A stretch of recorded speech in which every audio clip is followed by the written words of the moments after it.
Voilà, c'est la joie d'être dans la présence de Dieu et on va ensemble pouvoir ouvrir la Bible, ouvrir la parole de Dieu. On a vécu un temps de prière qui était agréable et maintenant, Seigneur, on te remet ce temps de la parole. Tu ouvres notre esprit afin qu'on puisse recevoir de toi, afin que tu puisses nous parler, Seigneur. Merci parce que ta parole est esprit et vie. Et nous amenons tout passer captive à la puissance de la parole de Dieu et nous proclamons que là où l'Esprit du Seigneur là est la liberté, nous lions toute attaque du malin dans le nom de Jésus. Nous proclamons le sang de Jésus et nous proclamons que nous sommes tes enfants et qu'il n'y a plus de condamnation pour ceux qui sont en Jésus-Christ. Et nous proclamons que tu es notre Dieu et notre Père. Et c'est avec plaisir que nous sommes devant toi, en sachant que c'est toi qui vas nous inspirer, c'est toi qui vas nous parler d'une manière ou d'une autre. Et on s'attend à cette soirée. Dans le nom de Jésus, Amen et Amen. Alors voilà, le message de ce soir, je me suis mis devant le Seigneur pour pouvoir savoir quoi parler. Alors là, le titre du message de ce soir s'intitule « Une pensée de Dieu ». Voilà, une pensée de Dieu, parce que plusieurs personnes peuvent avoir des pensées ou une pensée qui vient de Dieu. Et on va ensemble pouvoir décortiquer comment mieux entendre la voix de Dieu. Parce que c'est un défi, qu'on soit un ancien d'église, un pasteur, un nouveau converti, ou des années qu'on est avec Dieu, eh bien, avoir des pensées de Christ, c'est pas évident, mais c'est possible. Dieu est le même, hier, aujourd'hui, éternellement. Il nous parle encore de 1001 manières. Donc, la pensée de Dieu. Avoir une pensée de Dieu qui est déjà bien. On peut en avoir après plusieurs quand on a un peu l'habitude. Alors, je vous invite à ouvrir la Bible dans Ésaïe 55. Ésaïe 55, verset 9. Ésaïe 55, verset 9. Moi, j'ai la Bible de Jérusalem. C'est là-dedans. Ah ouais, tu peux lire fort. Voilà. Autant les cieux sont élevés au-dessus de la terre, autant mes voix sont élevées au-dessus de vos voix, et mes pensées au-dessus de vos pensées. Tu peux redire ce verset un peu plus fort. Ésaïe 55, verset 9. Autant les cieux sont élevés au-dessus de la terre, autant mes voix sont élevées au-dessus de vos voix, et mes pensées sont au-dessus de vos pensées. Amen. Donc, le premier point que nous allons voir, comment Dieu met une pensée en nous. Amen. Parce que nous, en tant qu'hommes, en tant que femmes, on pense beaucoup de choses. On pense à ce qu'on va faire à manger, on pense à quel endroit on peut aller vivre une réunion chrétienne, etc. On a beaucoup de pensées professionnelles, familiales et autres. Alors, pour découvrir si le pensée vient de Dieu, c'est quelque chose de particulier, mais c'était pas là avant. Amen. Alors, je prends un exemple concret. J'étais au travail et je ne savais plus où j'avais mis un outil. Et j'ai prié. J'ai dit, Seigneur, où est-ce que j'ai mis cet outil? Est-ce que tu peux m'aider? Et aussitôt, j'ai eu une vision de mon outil dans une salle que d'habitude on ne va jamais. Mais là, je l'avais mis parce que il y avait eu des travaux. Et j'étais voir et c'était ça. Amen. Donc, c'est quelque chose qui n'était pas avant. Avant que je fasse ces prières, je cherchais avec mes propres pensées, mes propres intelligences, qui n'est pas mauvais, et ma mémoire que Dieu m'a donnée. Et je cherchais où était cet outil. Et je l'ai pas trouvé. Il y avait des endroits où on met nos outils, puis il n'était pas au bon endroit. Et quand j'ai pensé, qui est une pensée prophétique, j'ai simplement vu mon outil dans une salle, et je reconnaissais les objets qui étaient dans cette salle, et j'étais là-bas. D'habitude, on va rarement, et puis j'étais là-bas, et il y avait l'outil en question. Amen. Là, on voit vraiment que c'était pas là avant. Voilà. Si je pense à mes vacances qu'il y a 2 mois en arrière, voilà, c'est pas quelque chose de surnaturel, c'est quelque chose de ma mémoire normale. Amen. Si je pense à des souvenirs d'enfance ou des souvenirs plus vieux, rien de surnaturel. C'est simplement ma propre mémoire, puisqu'on est doté de mémoire humaine. Amen. Donc, dans Apocalypse 21, verset 5, voilà. Est-ce que tu veux lire Apocalypse 21, verset 5. Et celui qui était assis sur le trône dit, voici, je fais toutes choses nouvelles. Et il dit, écrit, car ces paroles sont certaines et véritables. Voilà. Est-ce que tu peux le redire une deuxième fois? S'il n'y a qu'un verset. Et celui qui était assis sur le trône dit, voici, je fais toutes choses nouvelles. Et il dit, écrit, car ces paroles sont certaines et véritables. Amen. Donc, c'était pas là avant. Amen. et Dieu inspire, Dieu donne des révélations. Des révélations, qu'est-ce que c'est? C'est simplement des choses qui sont déjà, mais qu'on ne le voyait pas. Amen. Donc autour de nous, nous sommes entourés de mots, Jésus étant le Verbe incarné. Il y a des paroles prophétiques qui sont dans l'air, quand ces enfants se rencontrent, là où deux, trois se rassemblent, je suis au milieu de vous, eh bien, il y a des paroles qui sont là. Et sont là, on ne les voit pas. Et tout d'un coup, Dieu, paf, donne une pensée, donne une vision, fait un petit trou dans le ciel, et on aperçoit ce qui est autour de nous. Et c'est à ce moment-là qu'un homme ou une femme peut avoir avec l'habitude de pouvoir dire ce qu'il voit, ce qu'il entend, ou ce qu'il ressent. Amen. Donc, c'est le premier point, pour avoir une pensée de Dieu. C'était pas là avant, et tout d'un coup, c'est là. Il y a un avant et un après. Ensuite, le deuxième point que nous allons voir, c'est avoir une pensée de Dieu, c'est une info que l'on ne peut pas savoir d'une manière humaine. Voilà, c'est une info ou des informations que l'on ne peut pas savoir d'une manière humaine. Voilà, parce que il y a des choses qu'on sait par notre intelligence, on sait parce qu'on a discuté, mais il y a des fois des événements qui sont là, ou des paroles que Dieu donne, on ne peut pas savoir de manière humaine. Voilà. C'est par exemple, j'étais dans une réunion il y a quelques mois en arrière, dans une salle, j'ai dit, il y a une femme qui souffre parce que quand elle avait 10 ans ou 7 ans, vous avez vécu une injustice. Voilà. Et la personne pleurait dans la salle, et c'est un événement que je ne pouvais pas savoir d'une manière humaine, n'ayant pas à discuter avec ces personnes. Alléluia. Donc, un exemple concret, comme quoi une information qui vient de Dieu, c'est une information qu'on ne peut pas savoir d'une manière humaine. Voilà. Jean 14, l'évangile de Jean 14, verset 26. Voilà, tu veux lire, s'il te plaît. Jean 14, verset 26.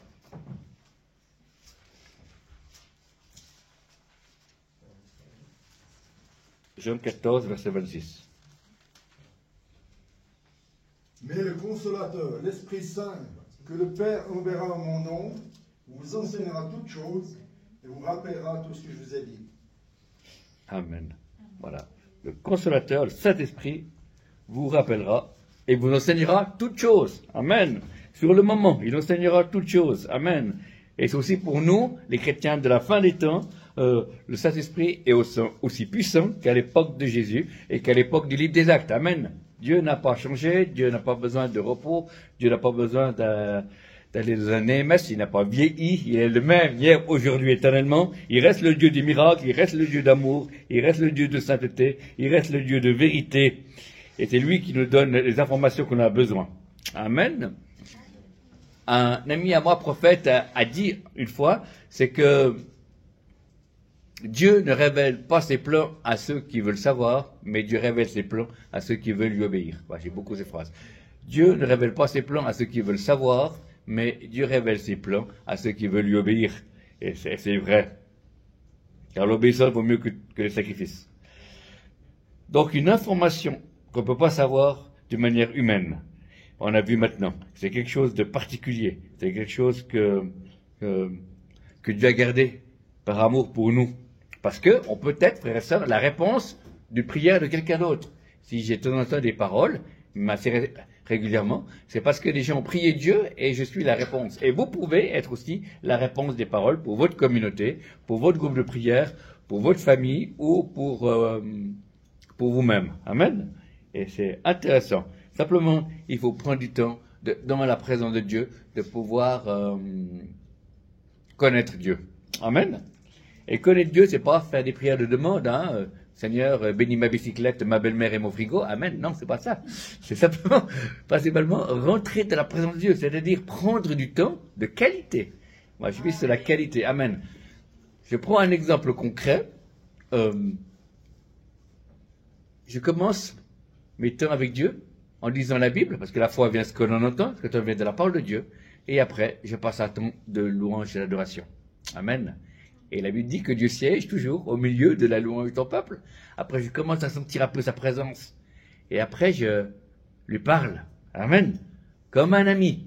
La Bible dit, entre de ta chambre, ferme ta porte, et ton Père qui est là dans le secret, qui te voit. Voilà. Donc on peut, pas besoin de crier, Dieu, écoute-moi. Non, pas du tout. On peut être normal. On peut parler. Dieu connaît les cœurs, il aime bien aussi entendre notre voix. Il est un Dieu d'intimité, il est un Dieu de relation. Amen. Et souvent, je partage des choses avec Dieu. Je dis, ben voilà, j'étais content, tu m'as béni, tu m'as protégé, tu m'as gardé, tu m'as aidé dans mon travail, je te remercie. Et on discute comme ça, et des moments, je sens sa présence qui vient de plus en plus fort. Il y a comme un feu qui est là, et parfois il y a une douceur, des fois il n'y a rien du tout, simplement une paix. Voilà. Et c'est ça, développer sa relation avec Dieu, c'est pas sans arrêt de dire, Seigneur, bénis quelqu'un, ou fais ceci, fais cela. Non, c'est simplement pouvoir communiquer, pouvoir apprendre à le connaître, à connaître sa nature, à connaître son ADN, à connaître son cœur, à connaître le Père, à connaître le Fils, et à connaître le Saint-Esprit, hein. Ça veut toute une famille à découvrir, hein. Amen. Et c'est beau. J'aime apprendre à découvrir le Père, le Fils et le Saint-Esprit. C'est magnifique. Mais ça prend du temps. Et Dieu n'est pas pressé, hein, il a toute l'éternité devant lui, hein. Avant lui, pas d'autre Dieu, et après lui, pas d'autre Dieu. Il est l'unique, il est le seul, il est le lion de la tribu de Juda, il est le chef de l'Église, il est l'étoile brillante du matin, il est celui qui nous a sauvés, il est celui qui donne sa paix, celui qui donne son feu. Et ce qui demande, Dieu cherche des adorateurs qui l'adorent en esprit et en vérité. Dieu cherche des enfants, des fils et des filles, que nous puissions être des fils et des filles. Nous ne puissions pas être seulement des serviteurs, mais nous puissions être des filles et des fils. Amen. Qui connaissons notre Père et qui passons du temps avec Dieu. Parce que la Bible dit que le peuple qui sera fort, c'est celui qui connaîtra son Dieu. Et connaître, ça signifie pas seulement les versets, mais avoir une intimité et avoir des expériences avec Dieu. Parce que Dieu est un Dieu qui ne s'explique pas, mais c'est un Dieu qui se laisse aimer. J'aime beaucoup cette phrase. Et le but, c'est de pouvoir le connaître lui seul. Chaque fois qu'on est exaucé d'une prière, chaque fois qu'on est protégé, chaque fois qu'on comprend quelque chose de la Bible, chaque fois qu'on reçoit un cadeau, ou chaque fois qu'on a une révélation, quelque chose qui vient du ciel, eh ben, frère et sœur, ça a pour le but de plus l'aimer. Amen. De vouloir lui, de vouloir sa présence, de pouvoir chercher à voir comme il est, à ce qu'il pense, être un ami de Dieu. Amen. Dieu n'est pas si loin, hein. Dans l'épître de Jacques, il est dit, si on le cherche de tout notre cœur, il se laissera trouver. Amen. Mais on doit chercher. Nous, approchez-vous de Dieu et il s'approchera de vous.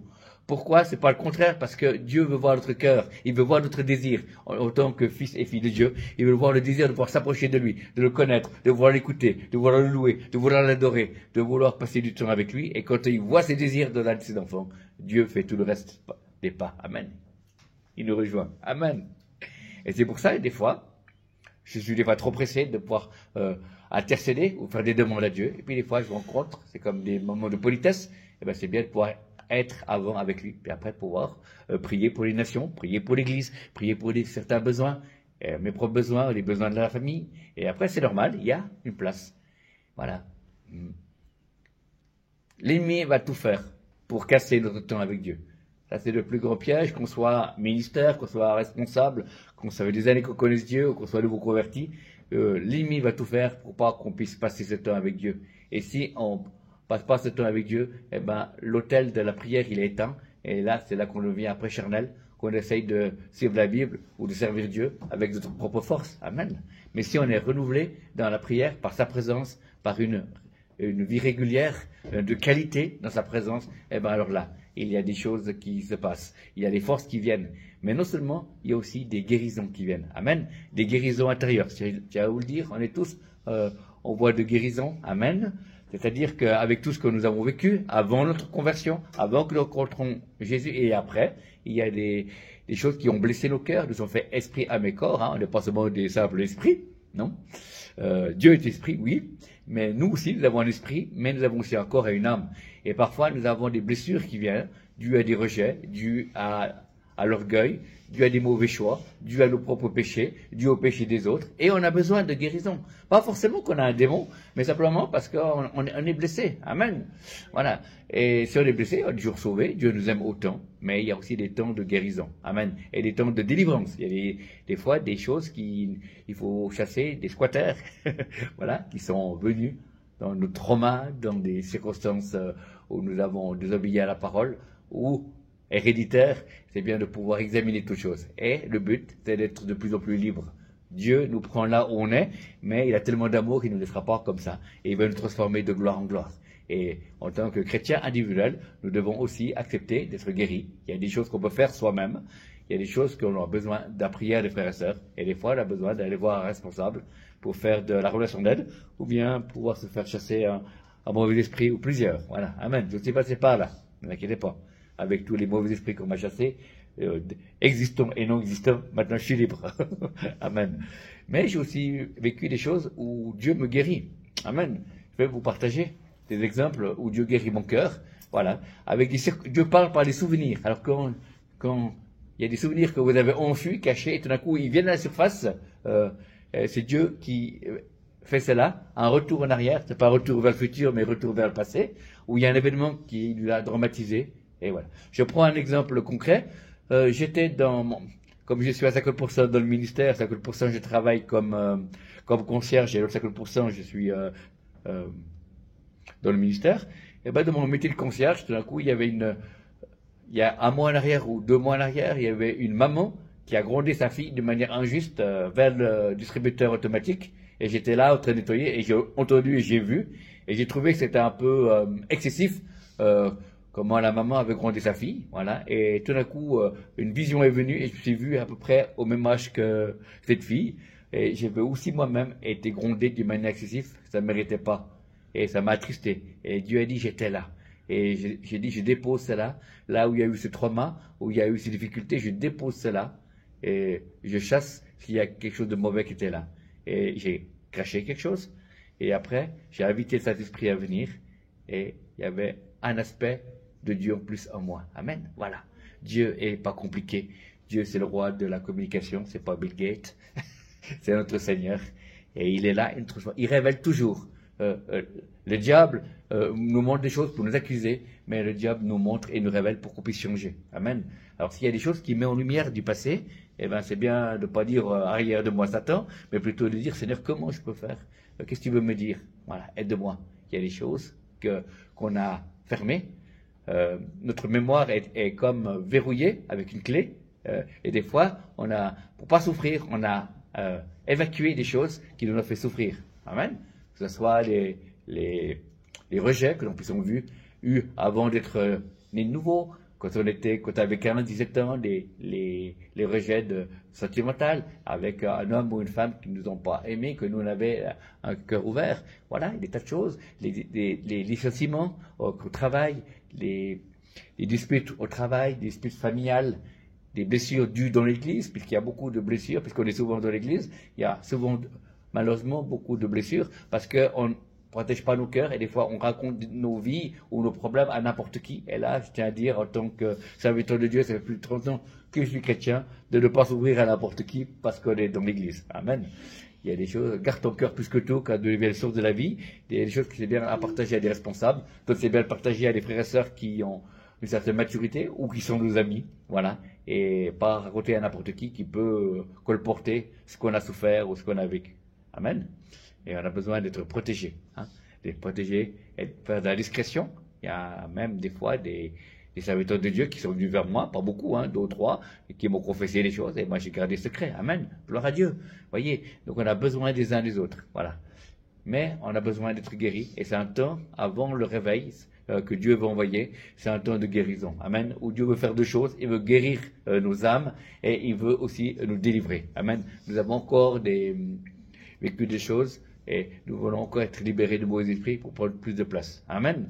Voilà. Alors, comment savoir si c'est un mauvais esprit qu'on aurait éventuellement en nous? C'est quand on ne peut plus se contrôler dans un domaine. Imaginons que quelqu'un mange 2 kilos de chocolat par jour. Voilà, ce n'est plus quelqu'un qui est gourmand, c'est quelqu'un qui a un esprit. Voilà. De compensation ou quelque chose. Et si la personne peut s'arrêter, peut se maîtriser, ce n'est pas un mauvais esprit, c'est simplement une œuvre de la chair. Mais si il y a une pensée ou une force qui nous pousse, voilà, pour cette personne à manger du chocolat tous les jours, voilà, et c'est pas normal. Ou boire de l'alcool, c'est la même chose, voilà. Donc c'est facile. Vous regardez si vous avez des choses que vous sentez que vous faites trop souvent des choses. Regardez si vous pouvez maîtriser avec votre pensée, votre force, puisqu'on a quand même la maîtrise de soi, qui est un fruit d'esprit. Mais si vous ne pouvez pas, c'est que vous êtes sous l'emprise d'une puissance démoniaque, et là il y a besoin de repentance, de chasser le squatter et pour inviter le Saint-Esprit à entrer. Voilà, amen. Parce que je crois que Dieu ne va pas envoyer son réveil si la majorité des responsables d'église, comme les enfants de Dieu, ne sont pas libérés et pas guéris. Amen. Et j'étais heureux de savoir qu'il y a à différents endroits, à un endroit de la France, où il y a eu des serviteurs de Dieu qui ont fait une réunion pour serviteurs de Dieu, pour les gens qui étaient blessés et qui avaient besoin de délivrance. Voilà, gloire à Dieu. À Dieu soit la gloire. Mais c'est magnifique de savoir que Dieu, il veut se préparer une épouse sans tache ni ride, une épouse nous sommes son épouse, et nous avons déjà la nature d'un agneau. Et je crois que le prophète Pierre-Daniel Martin avait dit dans une prédication que c'est aussi le temps où Dieu veut remettre le caractère de l'agneau de l'Église. Amen. Il y a trop de dureté de cœur de la part de responsables et de la part entre nous, et il y a besoin d'amour. Amen. C'est l'amour que vous avez les uns pour les autres qu'on verra que vous êtes mes disciples. Amen. Donc on a besoin de pouvoir se demander pardon, on a besoin de supporter les uns les autres, prier les uns pour les autres, puisque nous vivons ensemble. Mais Dieu ne va pas envoyer le feu de l'Esprit sur des cœurs qui ne sont pas guéris, sur des cœurs qui ne sont pas délivrés. Amen. Et j'aime beaucoup, plusieurs serviteurs de Dieu ont ressenti que la première vague qui va toucher l'Église, c'est une vague de délivrance. Voilà, puisqu'on va accueillir des gens du monde qui sont aussi pleins de squatteurs spirituels, les enfants de Dieu qui sont déjà dans l'Église puissent être libres un maximum. Amen. Et puis après, on verra.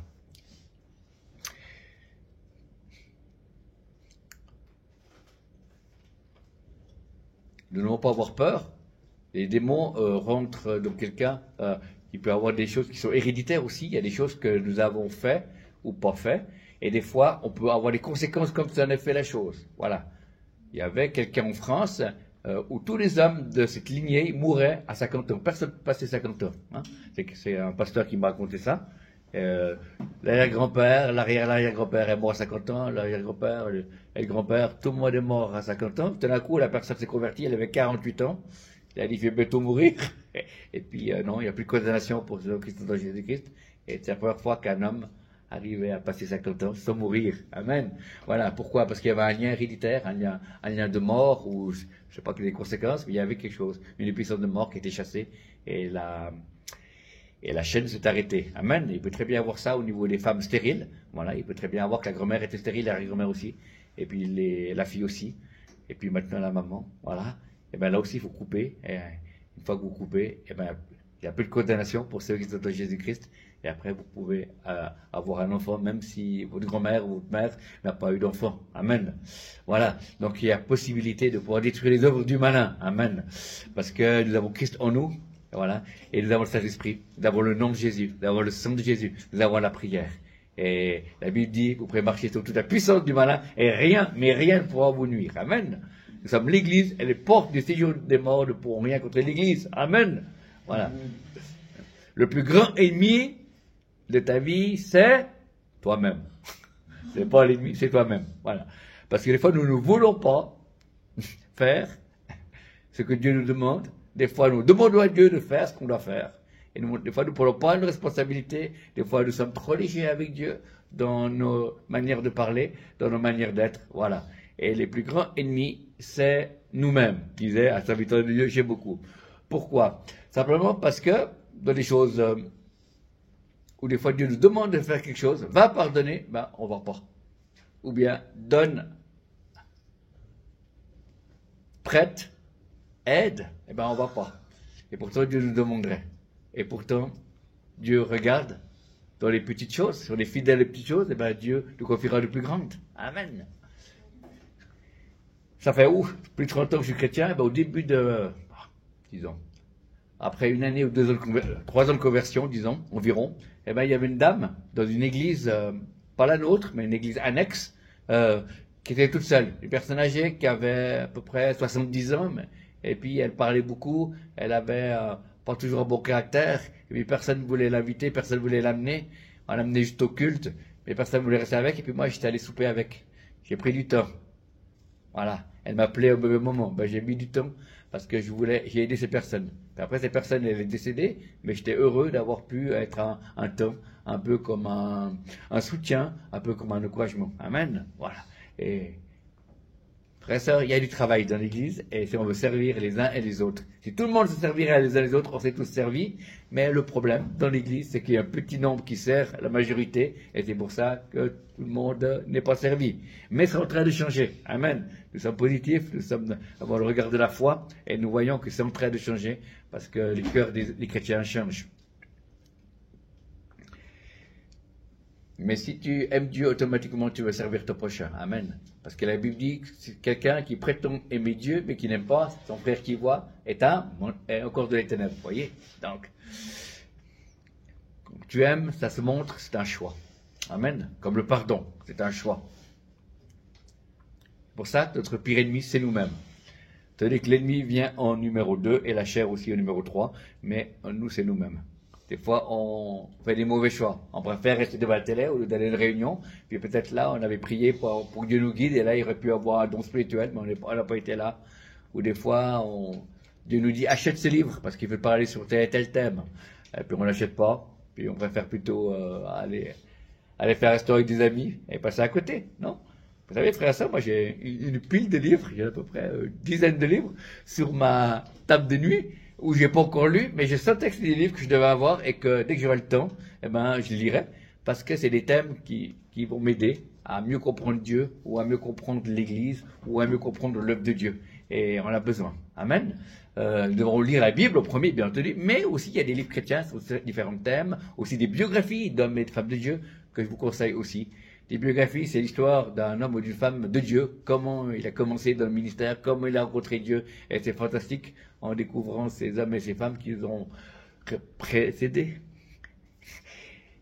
Et savoir comment eux, ils ont vécu les choses. Quand on lit l'histoire du Son Taylor, le premier missionnaire pour la Chine, si on lit différentes biographies des hommes et des femmes de Dieu, Catherine Kuhlman ou des autres, Billy Graham et d'autres serviteurs de Dieu que vous connaissez, et vous pouvez mettre tous ceux qui sont encore vivants comme ceux qui sont morts.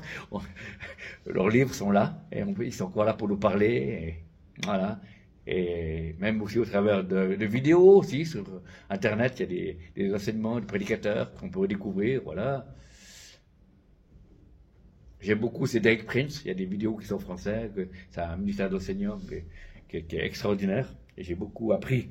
Amen. Donc on a vu, pour avoir la pensée de Dieu, c'était pas là avant. Bien. Il y a un avant et un après. Le deuxième point, c'était, on ne peut pas savoir d'une manière humaine. Et le troisième point, une fois qu'on a vécu les deux premiers,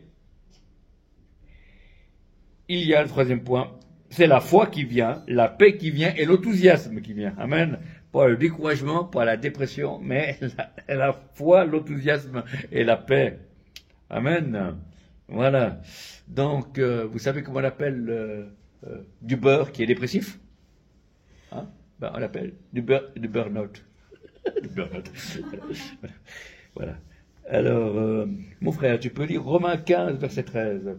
Voilà. Le Dieu d'espérance vous remplisse de toute joie, toute paix dans la foi, afin que vous abondiez en espérance par la puissance du Saint-Esprit. Amen. C'est par cœur, bravo. Romains 15, verset 13. Voilà. Donc, c'est intéressant de voir que la foi, c'est la foi est impossible de plaire à Dieu. La paix, c'est le calme et la confiance qu'elle a être force. Et puis, enthousiasme. Amen. Le zèle de ta maison me dévore. Amen. Il faut qu'on puisse être enthousiasme pour les choses de Dieu. Rechercher les choses d'en haut où Christ est assis. Amen. Il faut rechercher plus les choses célestes que les choses terrestres. Amen. Je ne vais pas dire qu'il ne faut jamais chercher les choses terrestres, mais de la maximum de temps dans les choses de Dieu et le reste dans les choses terrestres aussi. Amen. La foi, la paix et l'enthousiasme. Ouais. Et bien c'est enthousiasmant de pouvoir rechercher à comprendre toujours plus la pensée de Dieu, parce que c'est possible de pouvoir avoir une pensée, avoir plusieurs pensées, 2 ou 3, et même plus. Voilà. Et c'est une question d'entraînement. Tout va par s'entraîner. Quand j'ai fait du foot, à l'époque, j'avais 21 ans, voilà. Je courais avec ceux qui avaient l'habitude. Moi, j'avais commencé le foot assez tard, et puis pour aller dans un groupe un peu plus fort, et voilà. Et je tirais la langue, que je faisais le tour de terrain, 2 ou 3 fois, parce qu'ils allaient vite. Puis après, j'allais presque aussi vite qu'eux parce que mon cœur s'était habitué, les muscles s'étaient fortifiés et j'arrivais presque j'arrivais à les suivre. Amen. Je n'étais pas devant, mais j'étais pas épuisé, j'avais une bonne récupération. Pourquoi? Ça a pris du temps. Ça n'a pas été le premier coup parce que je me suis exercé. Amen. Et par l'exercice, voilà. L'exercice corporel est utile à peu de choses, dirait l'apôtre Paul, mais c'était vraiment pour donner l'exemple, voilà, physique. Mais on peut s'entraîner aussi à évangéliser. Plus on parle de Dieu aux gens, plus on risque de voir des conversions. On peut s'entraîner à prier pour ceux qui sont malades. Au début, ça va pas marcher, mais après, ça arrive de marcher. Et à un moment donné, ça va marcher. Puis ça a marché pour moi. Amen. Ça va marcher pour vous aussi. Hein. J'ai commencé à prier pour les rhumes et les mal de tête, et ça fonctionne. Dieu a guéri des rhumes et des mal de tête. C'est comme ça que j'ai commencé. Gloire à Dieu. Donc il faut s'entraîner. Tout va être question d'entraînement. Même de la prière. Il y a ceux qui connaissent un homme de Dieu qui maintenant il prie plusieurs heures, mais il a commencé, il priait 5 minutes. Après il a fait 10, après 15, 20. Chaque semaine, pas tous les jours, mais chaque semaine, il prenait une semaine, voilà. Et à ses débuts, il faisait 15, 20 minutes, 30 minutes. Après, il augmentait chaque fois son temps, de quart d'heure, il augmentait. Chaque semaine, voilà. Et c'est bien dans ces exemples, parce qu'il n'a pas cherché l'exploit. Il a augmenté chaque fois de 15 minutes, de 15 minutes, de 15 minutes, par semaine, hein, pas par jour. Et puis après, il était à plateau de ministère, donc il avait plus de temps pour prier, mais chaque fois, il augmentait. Une semaine, après la semaine suivante, il augmentait plus. Et c'est bien. On va de gloire en gloire. Amen. Voilà. Et c'est pour ça qu'il faut persévérer. Donc tout ce qu'on fait dans la marche chrétienne, c'est persévérer. Amen. On voit ce qui va, on voit ce qui va pas, on écoute des conseils, on lit des livres, les bons et des fois les mauvais, mais on ne peut pas s'arrêter. Amen. Moi, je me suis trompé bien des fois, j'ai fait plus de bêtises que vous, mais Dieu m'a pardonné aussi plus. C'est pour ça que je peux être là et partager un peu de la matière parce que j'ai fait des erreurs. Voilà. Et j'en ferai encore, mais je n'ai pas peur. L'important pour Dieu, c'est pas qu'on fasse des erreurs, mais l'important, c'est de ne pas faire plusieurs fois la même erreur, pas persévérer dans une erreur. Vous voyez? Amen. Si vous avez mal géré votre argent une fois, parce que, voilà, on est humain, eh ben, c'est bien de ne pas continuer pour avoir des dettes. Mais si jamais ça arrive une fois, c'est pas grave. Dieu est bon, Dieu est amour. Dieu nous apprend. Le but, c'est pouvoir continuer. Continuer à vivre, continuer à aimer Dieu, continuer à servir les frères et sœurs et garder une lumière. Amen. Vous savez qu'on est tous des lumières. Hein? Amen.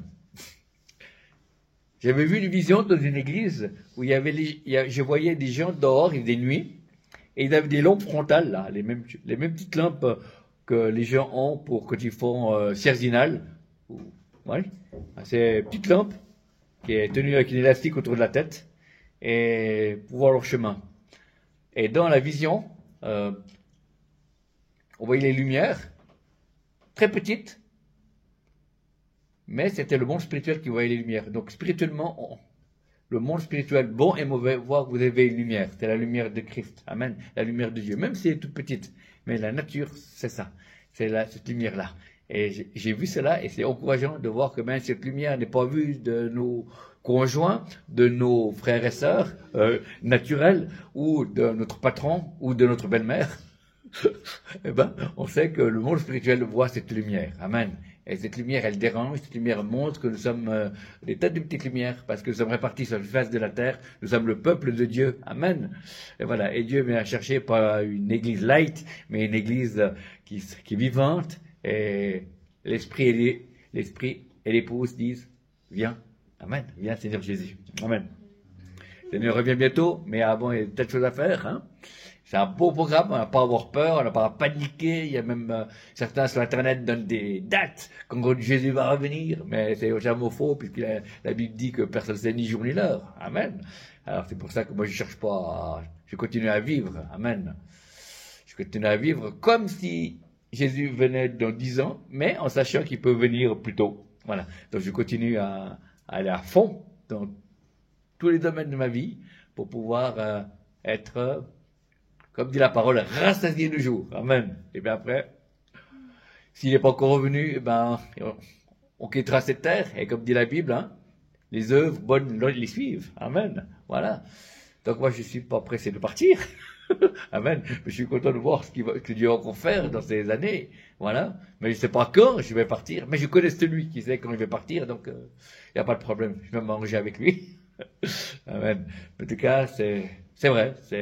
C'est différent. C'est deux mondes différents. Être avec lui en haut ou être ici sur terre. Hein. L'apôtre Paul dira, à cause de vous, je demeurerai dans ce corps pour pouvoir exhorter, pouvoir faire l'œuvre de Dieu. Mais il sait que spirituellement, le meilleur, c'est être en haut. Amen. Avec lui, dans la présence glorieuse de Dieu. Bien qu'on l'a déjà un peu cette présence, mais elle est light sur la terre, mais dans l'éternité, elle sera immense. On le connaîtra comme il nous connaît. Ça sera quelque chose il y aura plus de larmes, plus de tristesse, il y aura plus de malades. On sera tous dans la présence de Dieu et dans la vie. Et il y aura plus de nuit. Hein. La Bible dit dans Apocalypse 22 que il n'y aura plus ni nuit, ni jour. Jésus qui est l'agneau nous éclairera. Amen. C'est quelque chose de mystérieux. Les deux derniers chapitres d'Apocalypse, c'est le ciel. Hein. C'est une description du ciel. Vous allez dans Apocalypse là-bas. Et c'est bon. C'est des bonnes choses. Ça donne de l'espérance. Que même si on vit une vie qui n'est pas facile, on sait qu'on sera dans l'éternité avec lui. Et on sera consolé. Amen. Pour ça que l'apôtre Paul avait très bien compris. Il dit, les souffrances du temps présent ne sont rien comparées à la gloire à venir. Amen. Alléluia. Donc peut-être on n'a pas eu forcément les bonnes cartes, mais sur cette terre, il y a une chose qui est sûre, c'est qu'on peut vivre avec Jésus, on peut vivre avec le Saint-Esprit. Et moi, tous les jours, quand je suis au travail ou quand je suis dans un embouteillage, je sais que le Saint-Esprit est là, je peux lui parler, et je suis déjà avec lui. Je ne vais pas attendre l'éternité pour pouvoir lui parler, avoir une relation, non. Déjà maintenant, cette terre, on peut déjà avoir une relation avec Dieu et de l'aimer et le servir, et commencer à goûter un peu de ses bénédictions, de sa présence, de sa vie et de la liberté qu'il nous donne. Et c'est ça, c'est fantastique. Et cette marche en avant nous prépare pour le jour où il viendra nous chercher. Voilà. En un instant, au son de la trompette, au son d'un chauffard, c'est la traduction, on aura un autre corps, hein, un corps irréductible. C'est-à-dire qu'on va laisser les lunettes, les dentiers, les piercings sur cette terre, et nous va monter, hein, les os plastiques vont rester, les dentiers vont rester, hein. Il y aura une pluie de dentiers qui va partir. Voilà, c'est quelque chose de particulier. Puis seul, voilà. Et on va aller à l'encontre de Jésus. Il va venir nous chercher. Ça, c'est quelque chose de magnifique. Christ, en nous, l'espérance de la gloire. Amen.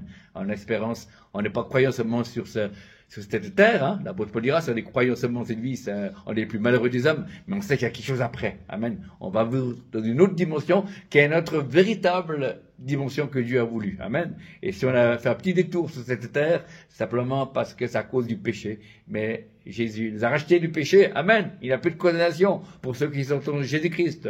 Romains 8 nous dit cela. Et la fin de Romains 8 nous dit, on a certitude que ni la vie, ni la mort, ni les puissances d'eau, ni les puissances d'en bas, mais rien ne peut nous séparer de l'amour de Dieu manifesté en Jésus-Christ. Amen. Rien ne peut nous séparer de l'amour de Dieu manifesté en Jésus-Christ. Alléluia. Alors on a la certitude de pouvoir continuer la route, amen. Et je ne sais pas où on va aller, mais Jésus est le chemin, la vérité et la vie. Et si tu continues à lire ta Bible, si tu crois en Dieu, si tu sers son prochain, si tu vis dans le pardon, si tu témoignes, eh ben, tu vas petit à petit découvrir la gloire de Dieu. Amen. Et c'est quelque chose qui est magnifique. Et après, il y aura le fameux réveil qu'on attend, où ton cœur sera changé, et là, il y aura des choses particulières qu'on va vivre en tant que communauté, en tant que groupe de prière et personne individuelle. Mais pour l'instant, on continue à avancer avec les lumières qu'on a. On continue. Amen. Tout ce que ta main trouve à faire, fais-le. Hein, il y a un verset qui dit ça. Et nous devons continuer à servir Dieu jusqu'à son retour. Nous sommes là. Il n'y a pas de retraite dans le royaume de Dieu. Amen. Quand on voit notre frère Jean-Marc Bicler, à 91 ans, 91 ans, eh ben, il prêche encore. Alléluia. Gloire à Dieu. Et on a encore des beaux temps devant nous. Amen. Et on ne sait pas comment on va finir l'année, mais on va continuer à croire et vivre de l'adoration. Et on va te garder. Amen. Je vais conclure par cela dans l'Apocalypse, parce que tu as peu de puissance, mais tu as gardé ma parole. Moi, je te garderai que la tentation viendra sur les habitants de la terre. Amen. Et je crois que c'est quelque chose qu'on peut s'attendre à cela.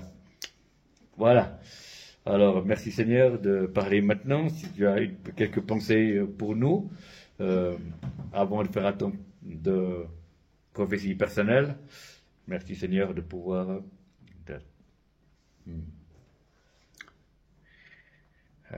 Le Seigneur parle à plusieurs personnes. Il lui dit, ne crains pas, ne crains pas, ne regarde pas en arrière, regarde en avant. Je suis là, près de toi, en toi, à côté de toi. Je suis là pour toi. Continue à lever la tête, va de l'avant, continue à vaquer à ce que tu connais. Ne cherche pas tout sans arrêt des nouvelles révélations ou illuminations. Va avec ce que je t'ai donné. Continue à avancer avec la parole, avec le logos écrite et continue à avancer avec les visions, les impressions que je te donne. Continue à me servir, continue à m'adorer. Va dans le lieu secret. Garde ton cœur. Pardonne et tu découvriras des directions que je vais te donner. Parce que je ne vais pas laisser mon peuple sans direction. Je suis un Dieu de direction. Je suis un Dieu de correction. Je suis un Dieu d'adoption. Je suis un Dieu d'amour. Alors n'aie pas peur. Mon fils, ma fille, donne-moi ton cœur. C'est ce que je désire. Garde ton cœur. Fortifie-toi. Prends courage. Sois guéri, te dit le Seigneur. Va chercher la guérison auprès de ceux qui ont des outils pour te guérir. Va chercher la délivrance auprès de ceux qui ont l'autorité de chasser ce qui est mauvais en toi. N'aie pas peur. Viens dans ma présence.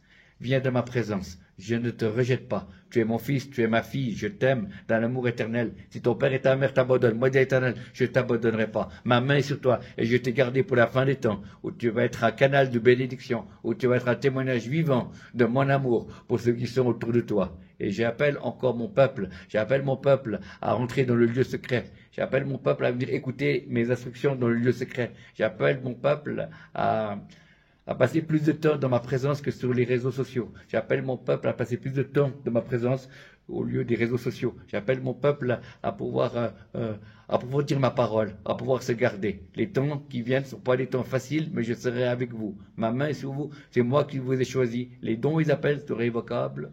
Personne ne peut vous séparer de tout ce que le Père m'a donné, personne ne peut les ravir de ma main. Je vous aime et je vous connais. Alors restez ensemble. N'abandonnez pas vos assemblées comme c'est la coutume de quelques-uns. Continuez à avancer. Recherchez ceux qui invoquent la cœur pur.